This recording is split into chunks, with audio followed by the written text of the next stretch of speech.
आवाज एक मिनट, एक मिनट।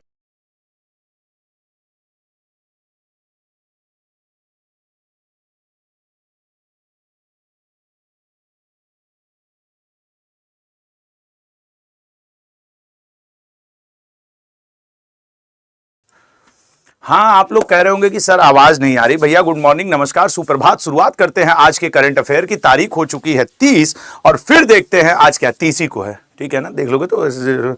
हाँ, तो भैया शुरुआत और एक बार उसको भैया चेक कर लेना कि वो है, दोनों पे लगा। तो देखते हैं, किस्मत सिर्फ मेहनत से बदलती है, बैठकर सोचते रहने से नहीं। हाँ, बात तो सही है। तो इसलिए हम लोग भी कोई मोटिवेशन नहीं, मेहनत करेंगे, किनारे जाओ तुम। और हाँ, बात करें एसएससी की, रेलवे की, या फिर मेरे भाई पुलिस एग्जाम की, मैं निश्चित तौर पे इनके लिए आपको डेली करंट अफेयर पढ़ाता हूं और थंबनेल पे नहीं लिखता हूं यूपीएससी और बैंकिंग एग्जाम, क्योंकि ना मैं बैंकिंग के लिए पढ़ाता हूं ना ही मैं यूपीएससी के लिए। मैं बहुत क्लियर करके चलता हूं कि अगर आप इन 3 एग्जाम की तैयारी में लगे हैं तो ही मेरा करंट अफेयर आपके लिए बेनिफिशियल है। अदरवाइज लल्ला फिर आप मेहनत गलत दिशा में कर रहे हैं। मैं बैंकिंग एस्पिरेंट्स को नहीं पढ़ाता, मैं यूपीएससी एस्पिरेंट्स को नहीं पढ़ाता, मैं राज्य स्तर के एग्जाम को पढ़ाता हूं। जैसे आप MPPSC, Bihar SSC, Bihar BPSC, ये सब दो तो ठीक, अगर ये दो तो ठीक, अदरवाइज ओके। हाँ, मतलब क्लियर होना चाहिए ना यार। मुझे बड़ा बुरा लगता है जब मैं करंट अफेयर फैकल्टीज के थंबनेल देखता हूं कुछ इस तरीके के, अब वो रगड़ देते हैं इसी पे कि रेलवे, एसएससी, बैंकिंग, यूपीएससी 3 तूफान। तो मुझे लगता है कि ये गलत है। जो हो आप, वो आपको दिखना चाहिए। अब यूपीएससी का लेवल अलग है, वो पूछता अलग ढंग से है। अब चलो तिरंगे को सैल्यूट किया जाए और आज के सेशन की शुरुआत की जाए। तो पहला क्वेश्चन 30 अक्टूबर का आपके सामने आने जा रहा है और देखते हैं कि क्या, कैसे, किस तरीके से क्वेश्चन बनेगा, ठीक है ना। पहला क्वेश्चन, भारत समुद्री सप्ताह 2025 का आयोजन निम्न में से किस शहर में किया गया। एक्चुअली देखिए इसके साथ क्या है, इस समय जो भारत आसियान बैठक भी हुई 22वीं, उसमें भी 2026 को समुद्री सहयोग का वर्ष नरेंद्र मोदी जी ने घोषित किया है। कल हम लोग पढ़े थे, कल परसों में, बीते हुए दिनों में। अब भारत ने क्या किया है कि यहां आपके 5 दिवसीय बैठक बुलाई है मुंबई में और इसका उद्घाटन किया है अमित शाह जी ने, ठीक है ना। अमित शाह जी ने इसका उद्घाटन किया है। नरेंद्र मोदी जी ने भी इसमें भाग लिया है। 100 से ज्यादा देश ने भाग लिया है। 1 लाख प्रतिनिधि, 100 से ज्यादा देशों के कुल मिलाकर 1 लाख से ज्यादा प्रतिनिधियों ने इसमें भाग लिया है और 500 प्रदर्शक, स्टॉल लगाने वालों ने भी इसमें भाग लिया है समुद्री सप्ताह में। और इसमें आपको बता दें कि मुंबई के ऑडिटोरियम में इसका बकायदा उद्घाटन हुआ, अमित शाह जी द्वारा किया गया। और समुद्र के ऊपर जो भविष्य है देशों का, अर्थव्यवस्था है और जो इकोनॉमी डिपेंड कर रही है अर्थव्यवस्था से मेरा मतलब था, वो उसके ऊपर चर्चा की गई। ये इंपॉर्टेंट इसलिए हो जाता है कि अभी भारत ने जब आसियान देशों के साथ अपनी 22वीं बैठक की, तो उस बैठक में भी मोदी जी ने समुद्री सहयोग का वर्ष 2026 को घोषित किया। अब ऐसे स्थिति में एक और हम लोग पढ़ लें कि राष्ट्रीय समुद्री दिवस, नेशनल मैरीटाइम डे कब मनाया जाता है सर, तो वो मनाया जाता है लल्ला 5 अप्रैल को। हो सकता है अब स्टैटिक में ये पूछ दे कि नेशनल मैरीटाइम डे, ठीक है ना, मैरीटाइम डे ये कब मनाया जाता है, तो सर वो 5 अप्रैल को मनाया जाता है। या फिर ये भी पूछ सकता है कि भाई आपके इस बार कौन सा संस्करण रहा, तो इसका 62वां संस्करण रहा। किसका? नेशनल मैरीटाइम डे का 62वां संस्करण रहा। और समुद्र से ही रिलेटेड इस समय मेलिसा नाम का और मोथा नाम का 2 तूफान आया हुआ है। मेलिसा हरिकेन आया हुआ है, यह भी याद रखेंगे चूंकि समुद्र की बात हो रही है। और लल्ला मोथा नाम से, जिसका नाम दिया था थाईलैंड ने। तो ये पूरी इंफॉर्मेशन सिर्फ समुद्र से रिलेटेड है। तो थोड़ा सा याद करते हुए आगे चलेंगे। तो ये है इंडिया मैरीटाइम वीक, जो कि भारत मना रहा है 5 दिवसीय, 27 से लेकर के 31 अक्टूबर तक, ठीक है ना। 27 से लेकर के 31 अक्टूबर तक ये मनाया जा रहा है। मुंबई में आयोजित किया गया है, अमित शाह जी ने उद्घाटन किया है और 100 से ज्यादा देश इसमें भाग ले रहे हैं, विदेश मंत्री और सब कुछ इसमें चल रहा है, ठीक है। ये याद रखिएगा। अगले पॉइंट पे आएंगे। तो अन्य सप्ताह में अगर हम लोग देखें तो ये अन्य सप्ताह हैं जो अभी हाल फिलहाल में बीते हैं। भारत के गणतंत्र दिवस 2026 में उर्सुला वान डेर लेन के साथ अन्य किसे मुख्य अतिथि के रूप में नियुक्त किया गया है। Antonio Costa. लेकिन अगर आप कहें कि सर क्या इसकी ऑफिशियल अनाउंसमेंट हो चुका है, अनाउंसमेंट, तो मैं कहूंगा नहीं, ऑफिशियल अनाउंसमेंट नहीं हुआ। लेकिन यह लगभग तय हो चुका है कि जब 26 जनवरी 2026 को भारत के गणतंत्र दिवस पे यूरोपियन यूनियन का आपने नाम सुना होगा, यूरोपियन यूनियन, ये जो है उर्सुला वॉन डेर लेयन, ये यूरोपियन यूनियन की इस समय अध्यक्ष हैं। और ये यूरोपियन काउंसिल, मतलब यूरोपियन परिषद, यूरोपियन काउंसिल से मेरा मतलब है यूरोपियन परिषद, उसके अध्यक्ष हैं। हालांकि यूरोपियन यूनियन की हेडक्वार्टर अगर बात की जाए ब्रुसेल्स, ब्रुसेल्स से इसकी पुष्टि, ब्रुसेल्स बेल्जियम में पड़ता है, ठीक है ना, बेल्जियम से अभी इसकी पुष्टि नहीं की गई है, न ही दिल्ली से अभी इसकी पुष्टि की गई है। लेकिन आप याद रखिएगा कि ये अब 2 ही 4 दिनों में आपको ऑफिशियल न्यूज सुनने को मिल जाएगी, ये भी बात है। तो याद रखिएगा एंटोनियो कोस्टा और उर्सुला वॉन डेर लेयन, चूंकि मीडिया में हर जगह ये खबर है तो फिर हम लोग को भी पढ़ लेना चाहिए। ये है उर्सुला वॉन डेर लेयन, जो कि ईयू की, यूरोपियन यूनियन की अध्यक्ष है, और ये यूरोपियन काउंसिल के अध्यक्ष हैं। ये 2026 में मुख्य अतिथि के रूप में शामिल होंगे।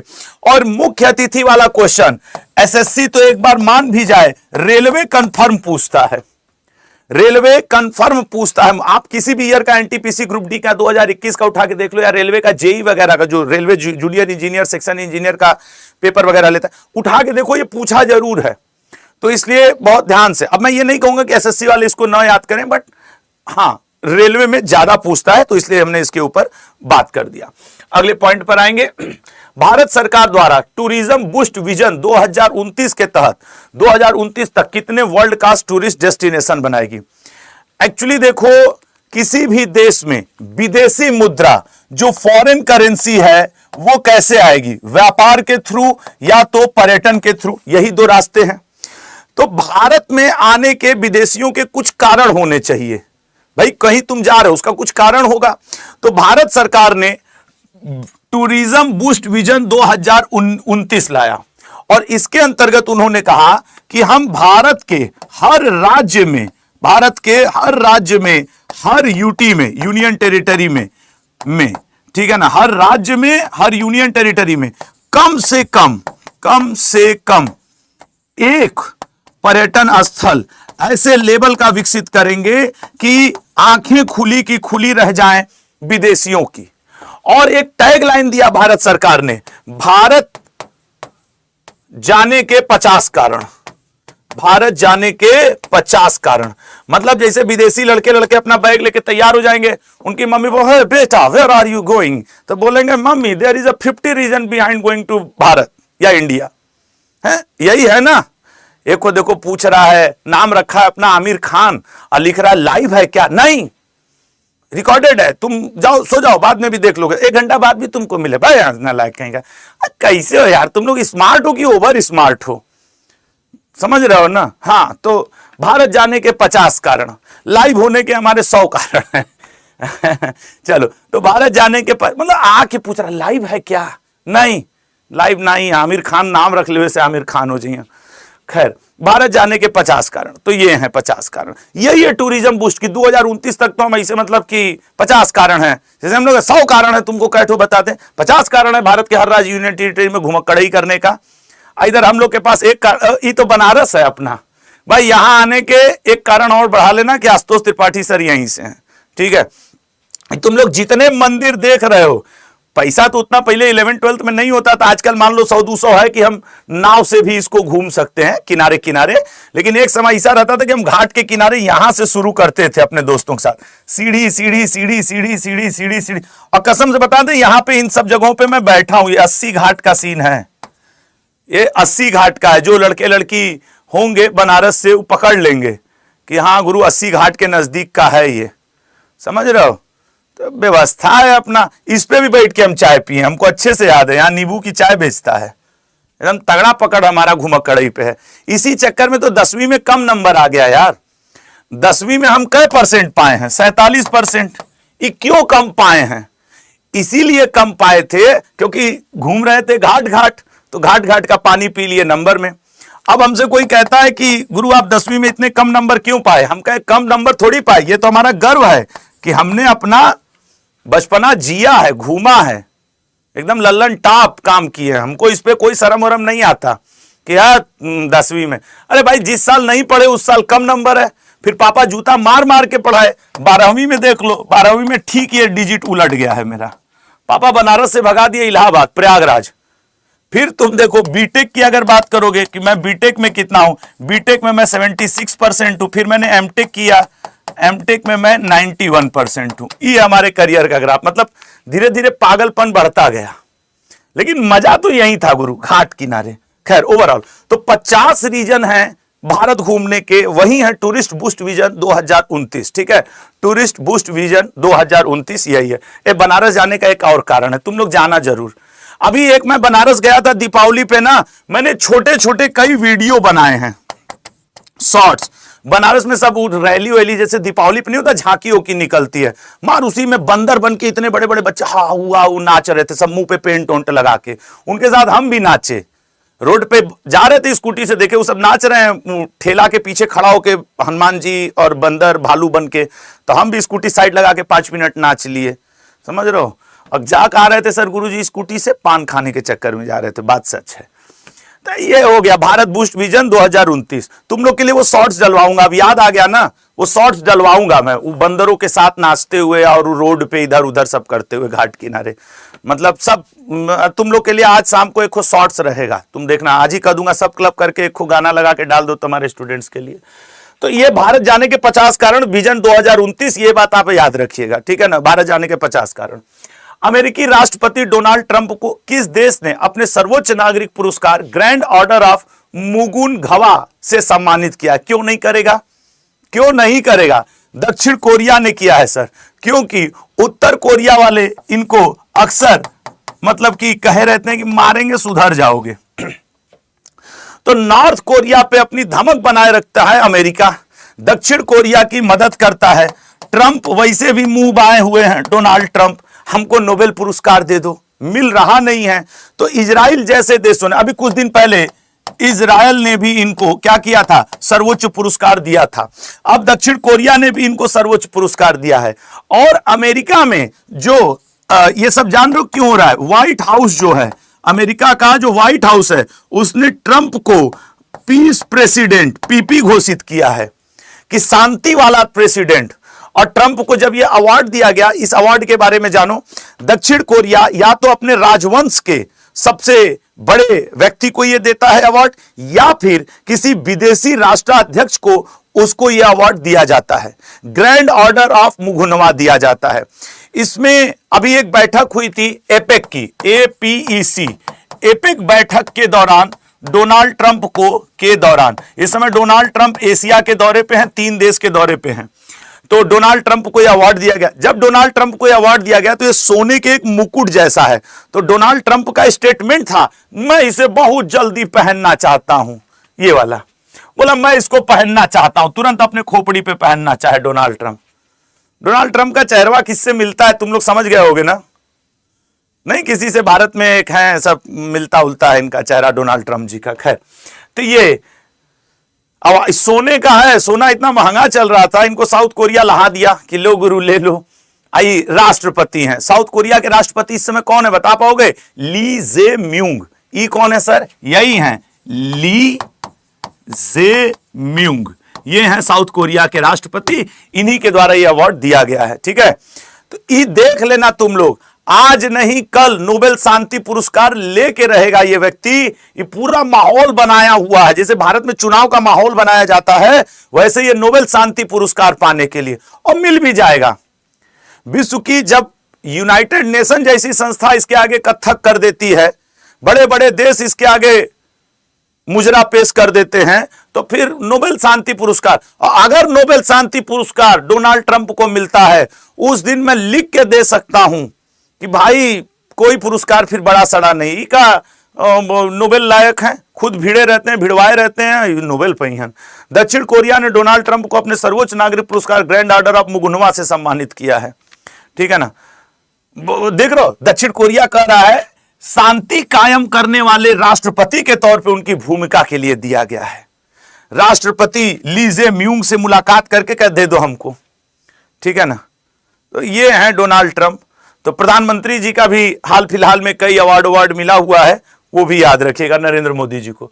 राफेल लड़ाकू विमान में उड़ान भरने वाली द्रौपदी मुर्मू भारत की कौन सी राष्ट्रपति बन गई हैं? देखो, अगर राष्ट्रपति की बात की जाए तो एपीजे अब्दुल कलाम जी, एपीजे अब्दुल कलाम जी, इंसान के रूप में भगवान जी, अब्दुल कलाम जी, इंसानियत की एकमात्र मिसाल मुझे जो ये दिखते हैं, अब्दुल कलाम जी। ये 2006 में सुखोई में उड़ान भरे थे। फिर प्रतिभा पाटिल जी, प्रतिभा पाटिल जी, इन्होंने 2009 में एमके सुखोई 30 में उड़ान भरी थी। लेकिन उसके बाद आपके यही द्रौपदी मुर्मू जी, द्रौपदी मुर्मू जी, इन्होंने 2023 में असम से उड़ान भरी थी, असम के तेजपुर से, अगर आप लोग को याद हो तो सुखोई से ही। और फिर द्रौपदी मुर्मू जी ने 2025 में अंबाला, इस बार जो इन्होंने उड़ान भरी है अंबाला हरियाणा से, ये इंडियन एयरफोर्स के एयरबेस से उड़ान भरी। अब भाई राष्ट्रपति उड़ने जा रहा है तो हवा में भी सुरक्षा जरूरी है। तो जब द्रौपदी मुर्मू जी हवा में उड़ान भरी तो हुआ क्या, एक तो उनकी उड़ी कि भैया चलो, इस बार ये राफेल में बैठ करके उड़ान भरी हैं।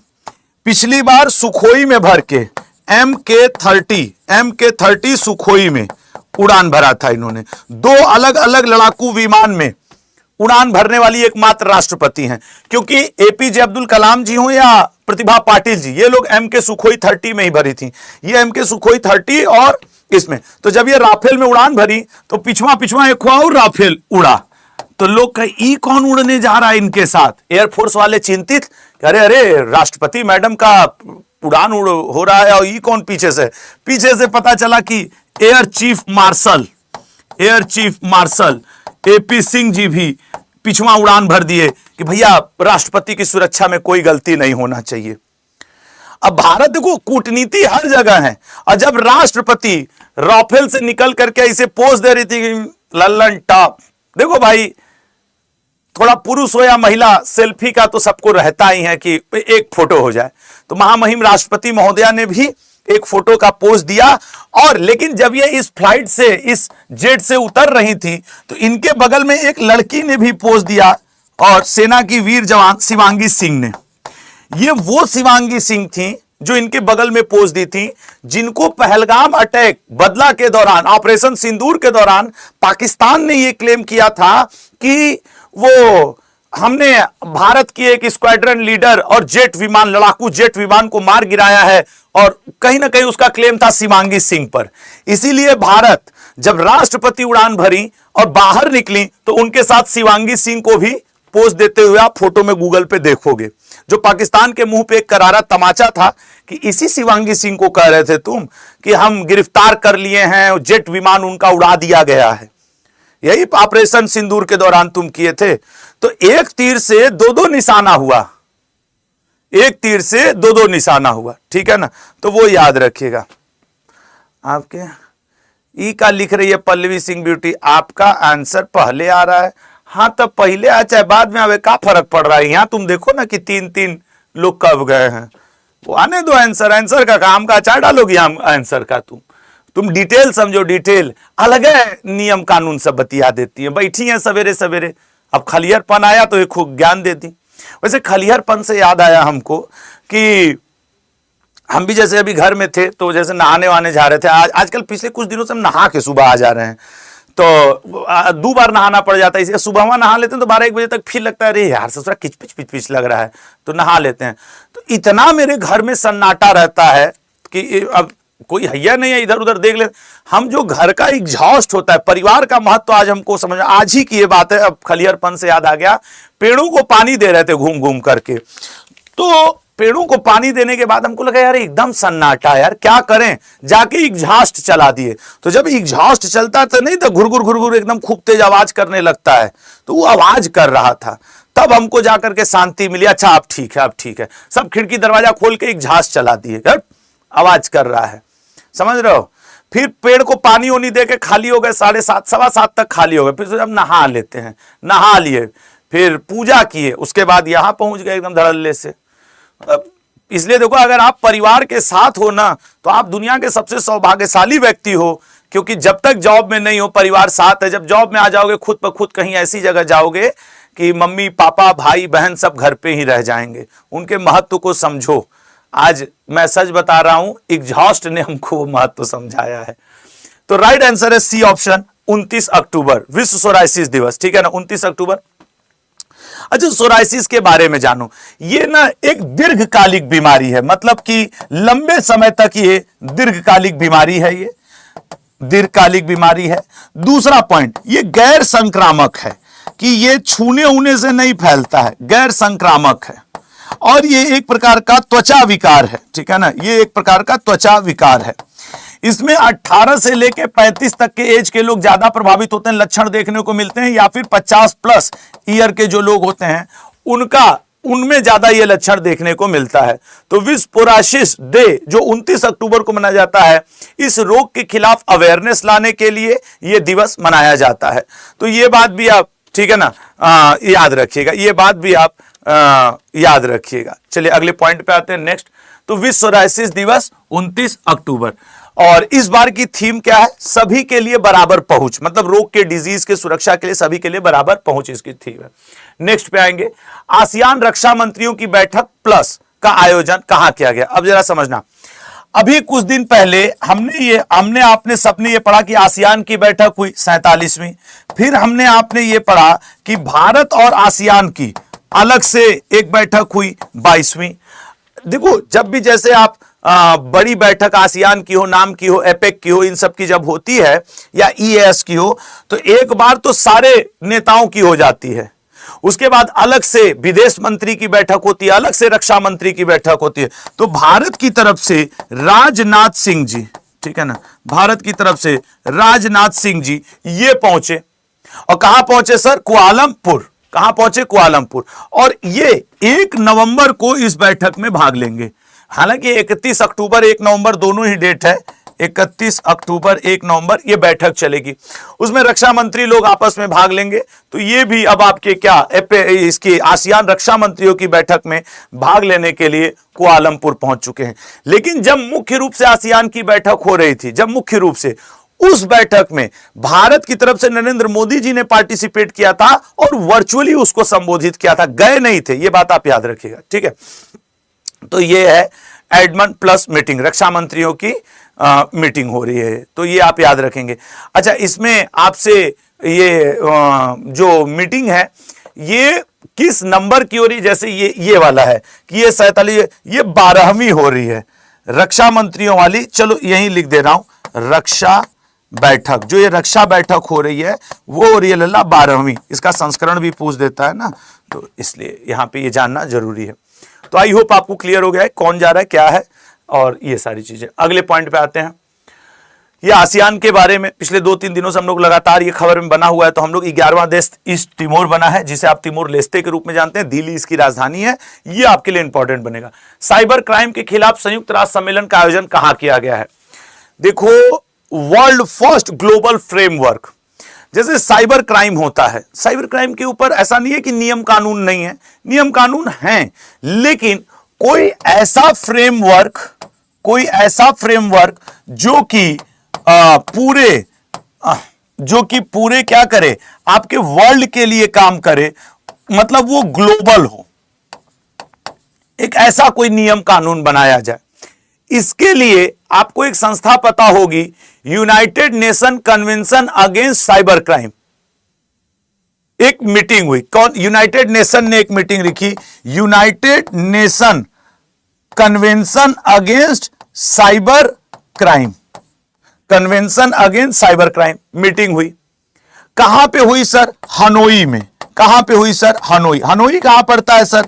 वियतनाम में, ठीक है ना। हनोई कहां पड़ता है? वियतनाम में। यहां पे बैठक हुई और कोशिश किया गया कि विश्व का वर्ल्ड फर्स्ट ग्लोबल फ्रेमवर्क लाया जाए, एक नियम लाया जाए। तो ये चीज, अच्छा सर, इसको आयोजित किसने किया? यूनाइटेड नेशन के अंदर एक संस्था है UNODC। इसको आयोजित करने वाली संस्था का नाम है यूनाइटेड नेशन की ही एक संस्था UNODC। ओडीसी, ठीक है ना, डीओसी नहीं ओडीसी। यहां पे पहले ओ कर लो, इसको डी कर दो, ठीक है ना, इसको डी कर दो और सी, ओडीसी, यूएनओडीसी। यूएनओडीसी जिसकी स्थापना 1997 में की गई थी और ऑस्ट्रिया के वियना में इसका हेडक्वार्टर है, ये इसका आयोजक है। साइबर क्राइम के खिलाफ जो वर्ल्ड फर्स्ट ग्लोबल फ्रेमवर्क आया है हनोई वियना में, ये उसका आयोजक है। इसमें कितने देशों ने इंटरेस्ट लिया सर? 60 देश, 60 देशों ने इसमें भाग लिया और उन्होंने कहा हां साइबर क्राइम के खिलाफ एक ग्लोबल नियम भी होना चाहिए। तो हनोई वियतनाम में बैठक हुई है, हाई लेवल कॉन्फ्रेंस हुआ है, यूनाइटेड नेशन कन्वेंशन अगेंस्ट आपके साइबर क्राइम, उसके बारे में भी जानते रहिए। अब ये बताने का रीजन बस ये है, दुनिया का पहला फ्रेमवर्क, ठीक है ना, पहली बार ये क्वेश्चन, अब चूंकि जो पहला होता है ना उसका क्वेश्चन आ जाता है। और इसको उद्घाटन किसने किया? UN office on drugs and crime, on drugs and crime, on drugs and crime, ये 1997 में इसकी स्थापना की गई थी। घाडा फैथी वैली इसके अध्यक्ष हैं। कौन है सर? घाडा फैथी वैली, ये इस संस्था के अध्यक्ष हैं। वो हम जान रहे हैं, नहीं पूछेगा लेकिन ठीक है, ध्यान आ गया तो बता दिए, खत्म हुई बात। अगले पे आएंगे, ये कुछ अन्य। अगला question, international union for conservation ने किस देश में पहली बार ग्लोबल सॉइल सिक्योरिटी लॉ, ये सॉइल से यहां क्या मतलब है लल्ला? मिट्टी, ठीक है ना, इससे क्या मतलब है मेरे भाई दोस्त? मिट्टी से। अभी तक हम आप क्या जानते थे कि आईयूसीएन जो संस्था है ये पशु, पक्षी या बर्ड आप कह लें, और आपके क्या कहा जाता है, पेड़, इन सबको बचाने के लिए इनके लिए लिस्ट जारी करती है। For example red data list जारी करती है, जिसमें वो ये बताती है कि भाई देखिए ये इन डेजर्ट में चले गए हैं, ये संकटाग्रस्त हैं, ये संकट में जाने वाले हैं, इनकी रक्षा की जाए, इनकी रक्षा कर ली जाए। अब ऐसी स्थिति में आईयूसीएन ने कहा कि नहीं, अब हम मिट्टी की भी रक्षा करेंगे, हमें मिट्टी को भी बचाना है। तो यूएई में एक बैठक हुई, यूएई आईयूसीएन की Abu Dhabi, UAE Abu Dhabi में एक बैठक हुई। उस बैठक में यह निर्णय लिया गया है कि मिट्टी को अब हम क्या करेंगे? लीगल प्रोटेक्शन देंगे, मिट्टी को लीगल प्रोटेक्शन दिया जाएगा, सस्टेनेबल मैनेजमेंट उसका किया जाएगा, सस्टेनेबल मैनेजमेंट, मिट्टी का भी मैनेजमेंट किया जाएगा और मिट्टी का भी रीस्टोरेशन किया जाएगा, रीस्टोरेशन किया जाएगा। क्योंकि जैसे बाढ़ में तो गांव देहात के लोग, शहर के लोग, बड़े बड़े शहरों में बिल्डिंग बनाते समय मिट्टी का अवैध खनन, ये वो 3 तूफान, पता चलता है किसी एरिया की खास मिट्टी है, उसके बाद इतना उसको खन के निकाल लिए कि वो फिर मिलेगी ही नहीं। तो इसीलिए आईयूसीएन ने पहली बार यह निर्णय लिया है कि हम मिट्टी की भी रक्षा करेंगे। अब तो ये क्वेश्चन फिर, अब देखो इसी तरीके के पर्यावरण से रिलेटेड क्वेश्चन इंपॉर्टेंट होते हैं। फिर बस सेव सॉइल, ये सब करके अब जहां भी बड़े प्रोजेक्ट निकल रहे हैं वो सब चल ही रहा है ना। तो अगले क्वेश्चन पे आ रहे हैं, ठीक है ना, अगले क्वेश्चन पे आ रहे हैं, international union for conservation of nature. एक स्टूडेंट कह रहे हैं सर बिहार में चुनाव है। हाँ बिल्कुल, बिहार में चुनाव है और सोच समझ के अपने वोट का प्रयोग करिएगा, ये बहुत जरूरी है। क्योंकि मैं एक बात मुझे बड़ी दुर्भाग्यपूर्ण भी कभी कभी लगती है कि सबसे ज्यादा, जबकि बिहार अपने आप में बहुत समृद्ध है, सारी चीजें हैं, लेकिन फिर भी मैं, ये बात 2 दिन पहले हो रही थी, शायद आपको कुछ लोग को बुरा लगे अच्छा लगे, कि सबसे ज्यादा बिहार के लोगों को ये कहने की जरूरत पड़ता है कि हाँ मैं बिहार हूं, मैं बुद्ध का बिहार हूं, मैं ये बिहार हूं, या उनको प्रूफ करने की जरूरत पड़ती। क्यों? वो गुजरात, मेघालय, नागालैंड, असम के लोग अपने आप को प्रूफ करने के पीछे क्यों नहीं जाते हैं? समझ रहे हो ना?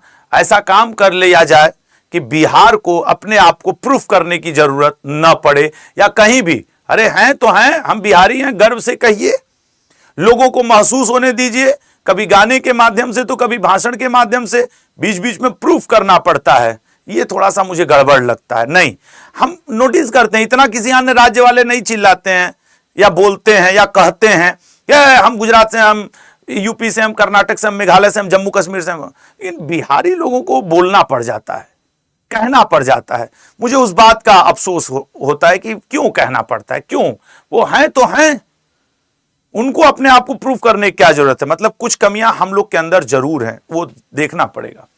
गुट निरपेक्ष आंदोलन, जिसे आप नॉन अलाइंड मोशन के नाम से जानते हो, इसका 19वां मिड टर्म मिनिस्ट्रियल बैठक किस देश में आयोजित किया गया है? बताइएगा। भारत, युगांडा चलें क्या? चलिए सर, युगांडा में आयोजित किया गया है। मतलब जैसे आप अभी थोड़ी देर पहले क्या आसियान की रक्षा मंत्रियों की बैठक कुआलालंपुर में हो रही है, उसी तरीके से नाम इसकी बैठक कहां हो रही है? युगांडा के 19वें मिड टर्म मिनिस्ट्रियल बैठक। यहां पे जितने भी देश के, जैसे इंडोनेशिया, अब जैसे आपको यहां गुयेना, इंडिया, इंडोनेशिया, सारे देश के मिनिस्टर नियुक्त, जैसे भारत से कीर्तिवर्धन सिंह जी, ठीक है ना, भारत से कीर्तिवर्धन सिंह जी कंपाला में, युगांडा में जाकर के नॉन अलाइंड मूवमेंट के 19वें मिड टर्म मिनिस्ट्रियल मीटिंग में इंडियन डेलीगेशन को लीड कर रहे हैं और भारत की अपनी बात रख रहे हैं। तो मेन ये है ना कि ये हो कहां पे रहा है, तो वो आपको जानना जरूरी है कि सर युगांडा में हो रहा है, 19वां मिड टर्म बैठक है, क्योंकि यही पूछता है बैठक और सम्मेलन की कौन सा संस्करण है, एडिशन है या क्या है, ठीक है ना। तो ये बात ध्यान रखेंगे, बाकी तो ठीक है, इट्स ओके। अगला क्या है भाई? हाँ, ये नाम का जो वो है कि सर 1961 में इसकी बेलग्रेड सर्बिया में स्थापना हुई थी। भारत इसके संस्थापक में से एक है। जवाहरलाल नेहरू जी भारत का रिप्रेजेंट किए थे इस नाम के। रांची में आयोजित चौथी सैफ चैंपियनशिप में किस देश को पहला स्थान प्राप्त हुआ है? भारत को, ठीक है ना। भारत को रांची में आयोजित साउथ एशियन एथलेटिक्स गेम में चैंपियनशिप में भारत को पहला स्थान प्राप्त हुआ। यह चौथा संस्करण है, ठीक है ना, पहला। अब देखते हैं इसके बारे में। एक्चुअली रांची के बिरसा मुंडा एथलेटिक स्टेडियम में भारत ने 58 मेडल के साथ पहला स्थान हासिल किया है, जिसमें कि श्रीलंका 16 गोल्ड मेडल के साथ दूसरे पे। इस 58 मेडल में भारत को 20 गोल्ड, 20 सिल्वर और 18 ब्रॉन्ज के साथ पहला स्थान है। यह पूछेगा एग्जाम में, आप देख लेना, चाहे यूपी पुलिस हो, बिहार पुलिस हो, बिहार एसएससी हो, या फिर आप एसएससी सीएचएसएल हो। अब तो सीएचएसएल का एग्जाम होने वाला, सीएचएसएल के लिए तो नहीं कह सकते कि 10 दिन पहले का न्यूज ले लेगा, लेकिन हाँ अक्टूबर तक का तो मान के चलो, ठीक है ना। इसमें 6 साउथ एशियन देशों ने भाग लिया था, जिनके 300 एथलीट और अन्य कर्मचारी इसमें भाग लिए थे, और 24 से लेकर 26 अक्टूबर तक ये खेला गया था, और इसमें भारत पहले स्थान पे है, ठीक है ना। 58 मेडल के साथ 20 गोल्ड मेडल, ये इस स्थिति है। 6 देश यही हैं जो भाग लिए थे, श्रीलंका दूसरे पे है, बाकी किसी ने कोई गोल्ड मेडल नहीं जीता है। तो फिर अन्य के आधार पे इसका फैसला हुआ कि कौन किस नंबर पे है, तो याद रखिएगा। 28 अक्टूबर 2025 को निम्न में से किस संस्था का 21वां स्थापना दिवस मनाया गया है? सीबीआई, आईआईएफएम, एनडीएमए या आईआईआरएस? निश्चित तौर पे आपके राष्ट्रीय आपदा प्रबंधन प्राधिकरण, एनडीएमए, ठीक है। नेशनल डिजास्टर मैनेजमेंट अथॉरिटी, सुरक्षित राष्ट्र के लिए जोखिम न्यूनीकरण हेतु प्रौद्योगिकी। इस थीम के साथ इस बार क्या किया गया है कि 21वां स्थापना दिवस मनाया गया है एनडीएमए का, विज्ञान भवन नई दिल्ली में। तो नेशनल डिजास्टर मैनेजमेंट अथॉरिटी जो है, ये अपने 21वें स्थापना दिवस को मना रहा है। इसको 2005 में प्राकृतिक आपदाओं या किसी प्रकार के आपदाओं से निपटने के लिए बनाया गया था। तो 2005 से अब आप देखोगे 2025, तो करीब 5 को भी जोड़ोगे तो 21वां वर्ष आ जाएगा, ठीक है ना। पूरे भारत में डिजास्टर मतलब आपदाओं के मैटर में सबसे बड़ी संस्था है आपके ये एनडीएमए, नेशनल डिजास्टर जो आपके मैनेजमेंट अथॉरिटी है, ठीक है ना। हाल ही में आर्कियोलॉजिस्ट ने किस देश में दिलमुन सभ्यता का 4000 साल पुराना मंदिर खोजा है? एक्चुअली जैसे भारत में Indus valley civilisation, Mesopotamian civilisation, Chinese, Sumeria, कई से, उसी तरीके से एक सभ्यता है दिलमुन सभ्यता। दिलमुन सभ्यता का कुवैत में 4000 साल पुराना मंदिर खोजा गया है, जिसमें कई ऐसी आकृतियां मिली हैं जो हिंदू देवी देवताओं से मैच करते हुए मिली हैं। तो उस समय क्या था कि लोग व्यापार करने के लिए, चाहे सिंधु घाटी सभ्यता के लोग हों, चाहे आपके किसी अन्य सभ्यता के, एक दूसरे से व्यापार तो करते ही थे। भारत के लोथल बंदरगाह से जाते ही थे लोग, तो ठीक है, जाते समय अपने देवी देवता भी लेकर के जाते रहेंगे। अब वो वहीं रह गए और आज खुदाई में बाहर आ रहे हैं, ठीक है ना। जो ये दिलमुन सभ्यता है, सऊदी अरब, कतर, ओमान और फारस की खाड़ी के इलाकों में लगभग फैली हुई थी। जैसे भारत में आप देखोगे कि साउथ में दैमाबाद तक, नॉर्थ में मांडा तक, उत्तर में आलमगीरपुर तक, दक्षिण में पश्चिम में बलूचिस्तान तक भारत में सिंधु घाटी सभ्यता फैली हुई थी। वैसी एक दिलमुन सभ्यता थी जो कि सऊदी अरब, कतर, ओमान और फारस की खाड़ी की साइड फैली हुई थी। ठीक है ना। दिलमुन को कभी कभी तेलमुन सभ्यता के नाम से भी जाना जाता है। ठीक है, तो ये याद रखेंगे। वहां 4000 साल पुराना दिलमुन सभ्यता का मंदिर मिला है जिसमें बहुत सारे देवी देवताओं के उस सभ्यता के मंदिर आए हैं, मिले हैं। अगले पॉइंट पे आएंगे। देखो दिलमुन, मेसोपोटामिया, सिंधु जो मैं बात कह रहा था, ठीक है ना, यहां से लोग जाते थे व्यापार करने के लिए। तो ये हुआ सर राजधानी वगैरह। अब आ जाओ 29 अक्टूबर का एक बार रिवीजन कर लिया जाए। 29 अक्टूबर का जो हम लोग का है उसको एक बार रिवीजन करते हैं। प्रधानमंत्री नरेंद्र मोदी जी ने किस वर्ष को आसियान भारत समुद्री सहयोग वर्ष के रूप में घोषित किया है? सर 2026 को घोषित किया है। ठीक है भाई। दुनिया का पहला 3D wind data satellite system फेलियन कॉन्स्टेलेशन किसके द्वारा लॉन्च किया गया है? सर स्टेलस टेक्नोलॉजी के द्वारा, जो हांगकांग बेस्ड एक स्टार्टअप है। आधिकारिक रूप से दुनिया का पहला yen pegged stable coin JPYC, sir ये एक येन बराबर एक JPYC होगा और ये डिजिटल इकोनॉमी को बढ़ावा देने के लिए जापान ने लाया है। ठीक है, अपने देश में। हाल ही में किसके द्वारा न्यूक्लियर पावर्ड बुर्विस्टनिक नामक मिसाइल का सफल परीक्षण किस देश ने किया है? सर ये रूस ने किया है। अगले पे आएंगे। भारत में आयोजित कोग्नी वेरा अंतरराष्ट्रीय पोलो कप का खिताब किस देश ने जीता है? सर भारत ने जीता है, अर्जेंटीना को हराकर जीता है, 10-9 से जीता है।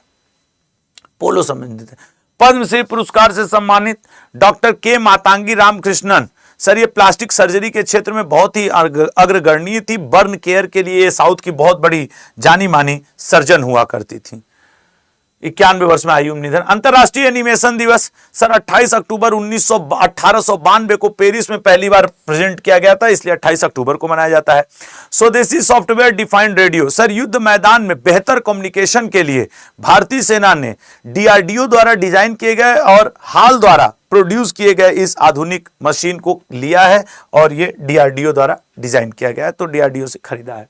27 अक्टूबर से 2 नवंबर 2025 तक सतर्कता जागरूकता सप्ताह, विजिलेंस अवेयरनेस वीक। सतर्कता हमारी साझा जिम्मेदारी है, कल हम लोग इस पे बात किए थे, चूंकि आज रिवीजन चल रहा है। इंटरनेशनल सोलर अलायंस, सर इसका भारत मंडपम में उद्घाटन किया गया है, द्रौपदी मुर्मू जी ने किया है। 2050 तक के विजन की रूपरेखा भी रखी है, तो यही है। ग्रीस में आयोजित यूरोपियन चेस क्लब, सर इसमें भारत के डी गुकेश ने जीत हासिल की है और बदला लिया है पिछले अपने हार का। मैक्सिको ग्रैंड प्रिक्स कोई और नहीं सर, लैंडो नॉरिस जीते हैं। उर्सुला के ले गुइन फिक्शन पुरस्कार 2025 का खिताब निम्न में से किसने जीता है? सर ये वज्र चंद्रशेखर ने जीता है, वज्र चंद्रशेखर जी ने जीता है। तो ये आपका पिछला क्या है, मतलब वो क्या कहते हैं आपके रिवीजन है। अब जान लो, आपकी जानकारी के लिए बता दूं कि मेरी एक ही GS की बुक है जो आपके सामने है। ये 31 तारीख तक ऑफर में है, 99 रुपीज में ये आपको ऑर्डर करने मिल जाएगी Y182 से, कूपन कोड से। अड्डा के ऐप से आप ऑर्डर कर सकते हैं। और जो लोग NTPC की तैयारी करने वाले हों, जो लोग इस बार NTPC का जो फॉर्म आया है वो भरने वाले हों, उनके लिए देखिए यहां पे आप लिंक लगी हुई है। अड्डा स्टोर पे आए, गूगल पे आए, अड्डा 24/7 लिखें, फिर अड्डा स्टोर पे आप पहुंच जाएंगे। इस तरह ऑल कोर्सेज में जाएं, रेलवे में जाएं और रेलवे RRB NTPC में जाएं। जब आप RRB NTPC में जाएंगे तो ये आपके लिए आज डबल वैलिडिटी भी है, ये बैच शुरू हो रहा है। ये 823 में भी नहीं पड़ेगा। मैं आपको बताऊं इसकी आज ये 12 + 12 माह, आज ये 12 माह के लिए नहीं, अगले साल के भी 12 माह के लिए ये फ्री है, 829 में नहीं पड़ेगा। आप कूपन कोड प्रयोग करेंगे Y182 तो आपको लगभग 78% नहीं, लगभग आपको 80% तक ऑफ मिल जाएगा। कैसे सर 80% कैसे? देखो होगा क्या कि आपके पास अड्डा की कॉइन्स होती हैं, आप उनको लगाओगे तो ये 78 तो 1-2% और मिल जाता है आपको, इसलिए मैंने लगभग लिखा कि 80% ऑफ मिल जाएगा इसके रेट पे।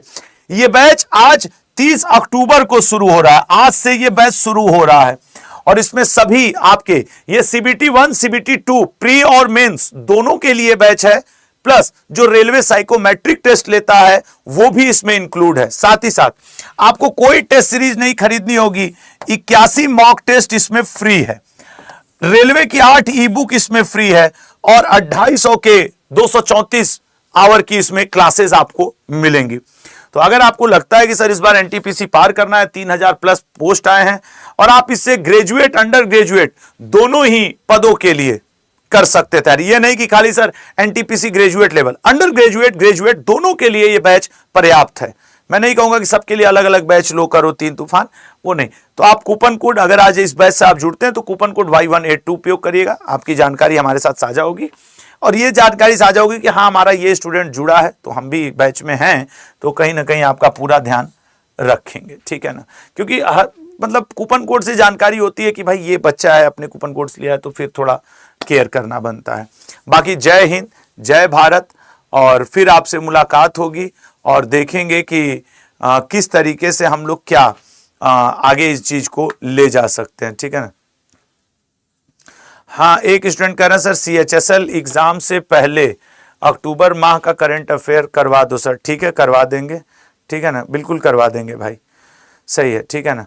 तो जय हिंद जय भारत। देखो एक स्टूडेंट कह रहे हैं सर क्या ये SSC महापैक में होगा? नहीं, SSC नहीं, रेलवे महापैक में ये कोर्स होगा, ये रेलवे का बैच है ना, तो ये होगा। अब देखो ऑफर भी अभी 80% ऑफ तक है, तो अगर अभी लोगे तो थोड़ी छूट मिल जाएगी, बाकी तो बाद में आप कंपनियों का जानते हो क्या कैसे किस तरीके से सब रहता है, तो इसलिए मैंने इसका जिक्र किया। बाकी आपका दिन शुभ हो, शाम को 8 बजे फिर मुलाकात करते हैं। आपके माता पिता के चरणों में प्रणाम, आपको टाटा बाय बाय, जय हिंद जय भारत।